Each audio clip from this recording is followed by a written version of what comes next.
Chapter 20. When thou goest out to battle against thine enemies, and seest horses and chariots and a people more than now, be not afraid of them, for the Lord thy God is with thee, which brought thee up out of the land of Egypt. And it shall be, when ye are come nigh unto the battle, that the priest shall approach and speak unto the people, and say unto them, Hear, O Israel, ye approach this day unto battle against your enemies. Let not your hearts faint, fear not, and do not tremble, neither be ye terrified because of them. For the Lord your God is he that goeth with you to fight for you against your enemies, to save you. And the officers shall speak unto the people, saying, What man is there that hath built a new house, and hath not dedicated it? Let him go and return to his house, lest he die in the battle, and another dedicate it. And what man is he that hath planted a vineyard, and hath not yet eaten of it? Let him also go and return unto his house, lest he die in the battle, and another man eat of it. And what man is there that hath betrothed a wife, and hath not taken her? Let him go and return unto his house, lest he die in the battle, and another man take her. And the officers shall speak further unto the people, and they shall say, What man is there that is fearful and fainthearted? Let him go and return unto his house, lest his brethren's heart faint as well as his heart. And it shall be, when the officers have made an end of speaking unto the people, that they shall make captains of the armies to lead the people. And when thou comest nigh unto a city to fight against it, then proclaim peace unto it. And it shall be, if it make thee answer of peace and open unto thee, then it shall be, that all the people that is found therein shall be tributaries unto thee, and they shall serve thee. And if it will make no peace with thee, but will make war against thee, then thou shalt besiege it. And when the Lord thy God hath delivered it into thine hands, thou shalt smite every male thereof with the edge of the sword.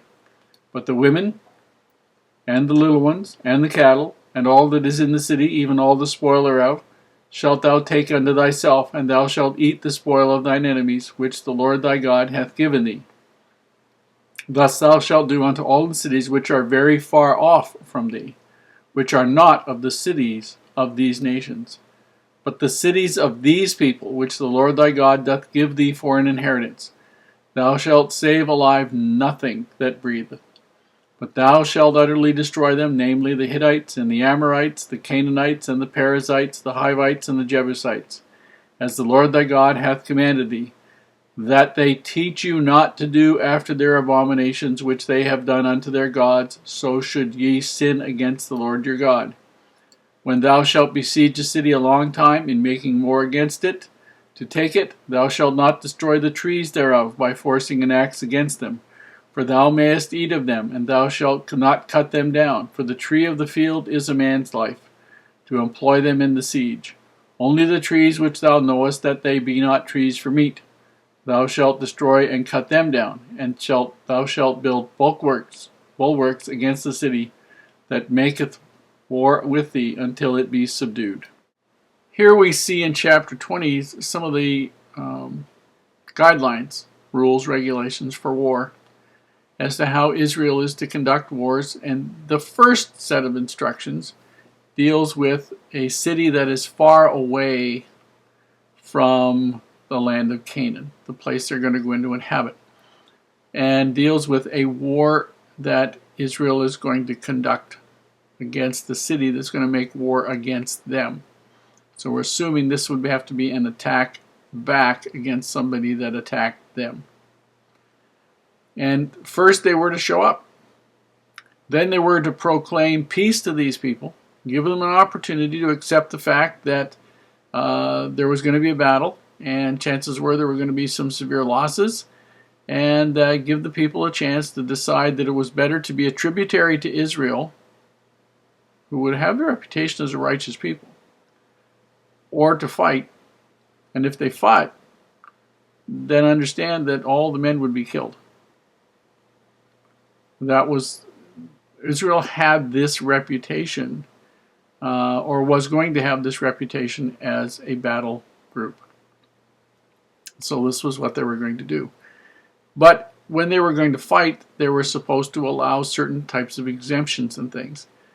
And they were promised that the Lord would be with them. And they had a past history of this happening. And it's interesting, for instance, as in their battle with the Midianites, before they even went up to the promised land because the Midianites sent their daughters in to seduce the people and get them to worship Baal worship and ritual prostitution and the whole mess. When they sent them out, they sent out 12,000 men of the Hebrews, went out to do battle with the Midianites.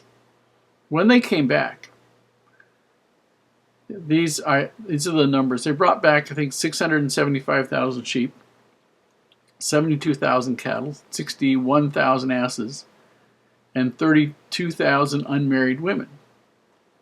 Now, all of these animals and these women were not defended by just 2 or 3 men. There were thousands and thousands of Midianite men. The interesting thing is there wasn't one death reported among the 12,000 Hebrew men who went to war against the Midianites. The Lord was with them. So they had an example here. Now, in addition to that example, there was allowed exemptions from the need to go to war. And the exemptions were for things that had something to do with home and the land and the family. So if you had a new house and you hadn't dedicated it, you got to go home and dedicate it. If you had planted a new vineyard, which was new growth, new food, you get home to enjoy that. If you had betrothed to a woman and you had not taken her as your wife, that was considered more important than service in a war, because that was the possibility of new life. Basically, we see that anything to do with the family, anything sincere, real to do with the family, was considered more important than going to war. Now, God would expect that if Israel was going to fight a war, that the cause for the war had to be just. He would not sanction them going without his support. We saw that when they were supposed to go against the Moabites. And they said, or the Amorites, if I remember correctly. And the Lord told them to go, and they said, no, we can't go. These are horrible people, big people, all the rest of it. And then the Lord said, well, okay, well, back out in the wilderness then. They said, oh, no, we'll go and attack them. The Lord said, no, don't go. They will beat the stuffing out of you. And they did. The Amorites beat the stuffing out of them because the Lord wasn't with them. So we see that with the Lord, these people were capable of doing incredible things. Without the Lord, they weren't capable of doing anything. But there was something even more important here. Not only did the cause have to be righteous, but the people who were fighting had to be righteous. Okay? People had to be righteous. So, not only did they have to do the right thing, they had to be the right kind of people. They even gave them instructions that if you're fighting somebody, don't cut down the fruit trees and the vineyards and all the rest of the stuff, the olive trees in their land. You know, these are not annual crop sort of things. The life of people is in these trees. You can use other trees, but don't take the fruit trees. Heavenly Father wanted even the life of trees to be respected because they were sustaining influence. Don't take advantage. Don't pillage the land. Don't be destructive just for the sake of being destructive. It was very nice. Lord thinks of these things. It's a man that doesn't.